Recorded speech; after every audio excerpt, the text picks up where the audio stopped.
is Philip McKernan, and we're just here to do another Q&A. It's basically, this is the second one we've done, so Pauline's going to join me again, so we'll see where it goes. Yeah, great. Okay, let's get started. Okay, the first question is from Erin. Erin is pretty long, so we'll just cut to the crux of it. My question is, if I am true to myself, but others seem to think what I am trying to achieve is not possible due to what I feel are their own issues, at what point do you relinquish your business or material goals if they compromise a team member's spiritual beliefs? Well, I always check in with the authenticity of the goal to begin with. We often assume that the goals that we have, which are often intellectually based, are the ones that really serve us. So I can't, this lady's not, what's her first name, sorry? Erin. Erin's not sitting in front of me, so I can't really challenge her on the authenticity of it. But if it actually goes against somebody else's personal values, spiritual values, or sets of beliefs or whatever, well, then so be it. I believe that, I said it recently, is that I think that it's almost bordering on impossible to achieve what it is you want to achieve in life from an authentic standpoint, from like your truth, like your goal, your aspirations, your dream, to achieve that and keep everybody else happy. And of course, if you believe what I believe, which is we're obsessed with what people think of us, our desire is often to chase what we want, but to make sure that we keep everybody else happy along the way. And we often struggle with that. And we're almost afraid to go for our dream because we can't take the people with us, or we fear that they won't come with us. But what you'll find is if you go for your dream, some of these people will fall away. Some of these people you will offend. Some of these people you'll piss off. Some of these people will disappear to your life.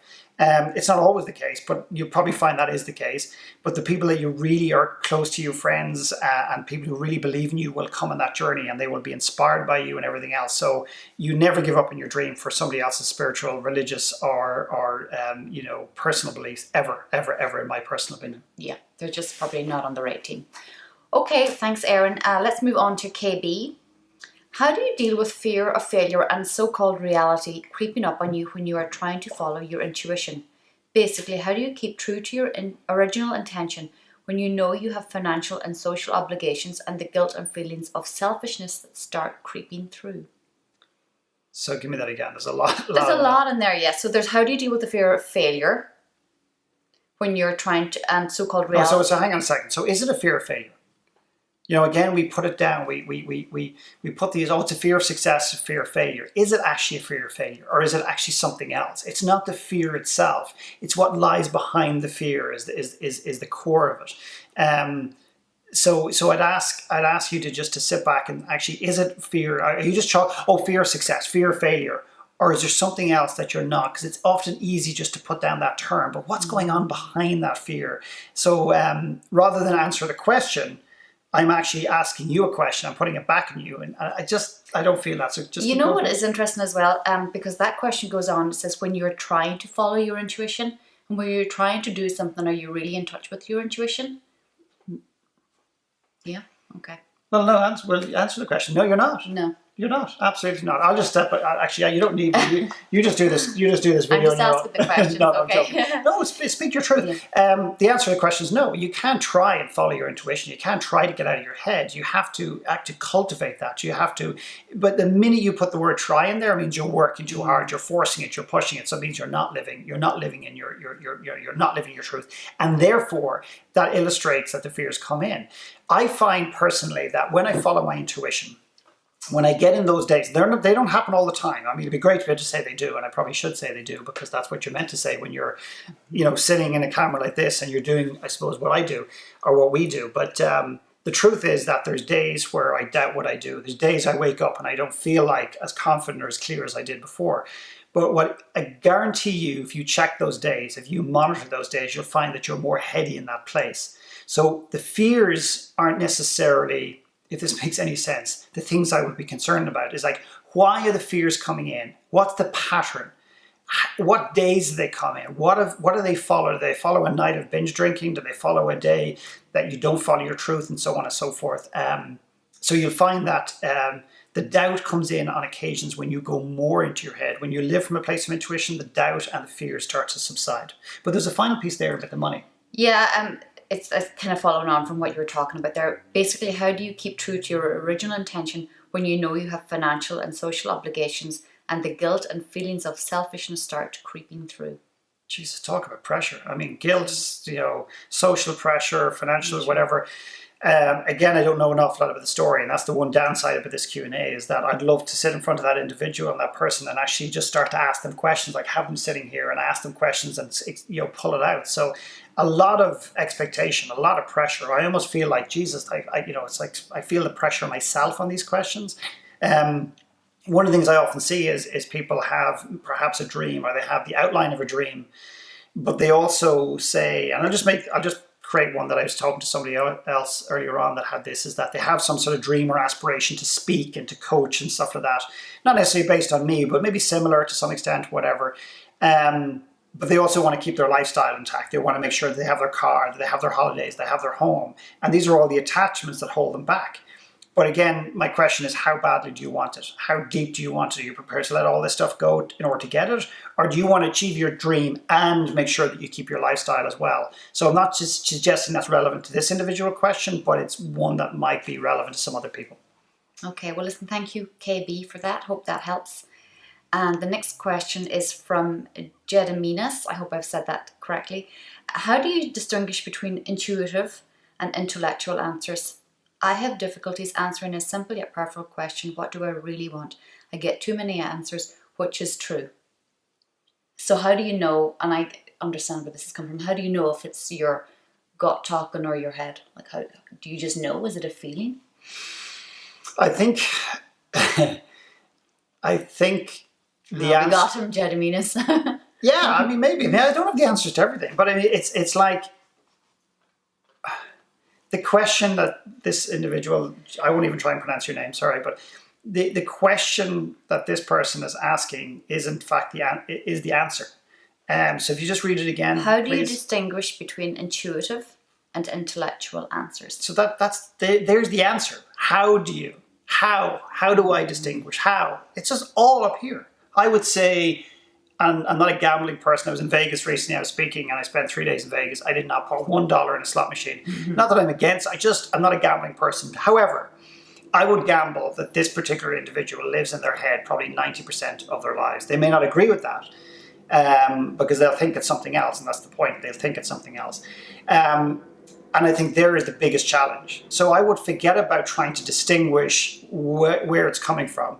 And I would basically go after why that individual, why you, if you're listening to this, why you live in your head so much. Because you've got to be living in your head with that question. So why are you living up here so much? Are you afraid? Are you afraid of your truth? Have you emotional stuff that you haven't dealt with, which, by the way, pushes us up into our head because we hide up here. It's safer up here. It's an illusion of safety, by the way, but that's another day's work. I would forget about distinguishing how, okay, which is a heady thing, and I would explore why you can't understand it, why you live in your head, and I think you'll get a lot of rewards from that, because at the end of the day, when you know something to be true, and you've all experienced it, you've all had it, it's like it's not even up for negotiation. I don't even need to speak to my wife. I don't need to speak to my husband. I don't need validation. This is not up for this conversation. I have to do this, and we've all had moments like that. That is your intuition. If you have to stop and consider, oh, is this my intuition, or is that, I don't mean to be condescending, that's not my intent, but is this my intuition in my head? That tells you that there's confusion, which most likely it's an intellectual idea or thought. It's not actually intuitively driven. Okay. Great. Let's do one more. Okay. Thank you, Jeremias. The next person is Idan. Hey Philip, I've read your free ebook and it's really different from everything I saw in the personal development industry. Do you suggest that this method of manifesting and attracting, in brackets, the secret, is what you want is broken? Okay, so do you suggest that this method of manifesting and attracting what you want is broken? Yes. Yeah. Period. Yeah, I think manifesting what you want, I think you just need to go and get what you want. But I think if you can intuitively, what I talk about is create intuitive clarity. In other words, get out of here. And I'm telling you guys, I can't describe how much of an epidemic this is of people living in their heads. It is extraordinary. This individual was speaking to Dead Man Walking, which is a free ebook, by the way. I don't sell stuff when I do these content-driven videos. But basically, it's a free ebook, so you can go to the website and download Dead Man Walking, and it basically talks about living in your head versus your gut or your soul, and it talks about the journey from mindset to what I call soul set. Manifesting things that you want. I believe that concept, that story we've been told, is absolutely broken, and I think that's why you have so many people living on unauthentic lives. They have dreams and aspirations that they go after and manifest, and maybe successfully.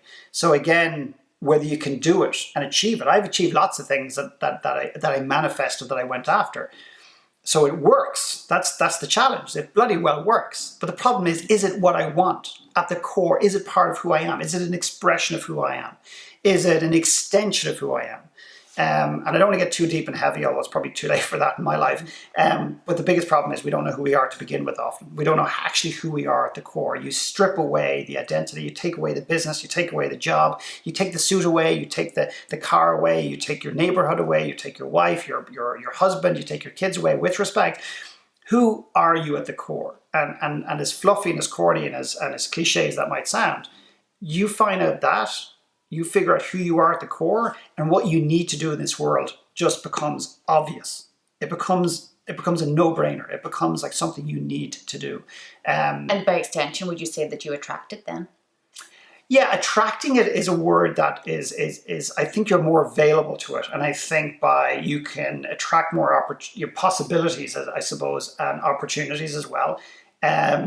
When you lean into your truth. I mean, I just got invited to speak with the US Army down in Fort Benning.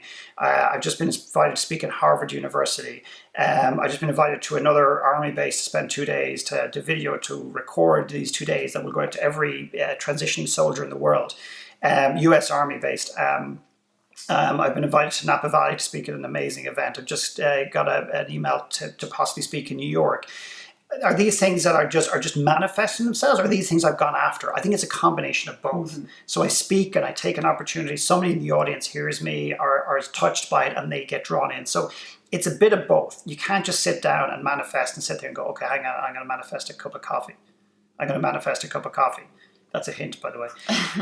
It's not going to happen. I've tried it with the lottery and that hasn't won. So yeah, it's not going to happen. So you've got to get up and go after stuff. But if you're going after your truth and it's aligned, it's going to happen a lot smoother, and you're going to attract the right people to your story and what you believe, and so on and so forth. Anyway, we'll leave it at that. Thanks for submitting the questions. Yes. I know we're a little bit slow getting to them based on some of the expectations that people have. As I've said before, is we've got to kind of feel it ourselves, but we are probably going to do another video and get very shortly and get another 3 or 4 answered. But for the moment, thank you very much. Yeah, thanks a lot. Thanks.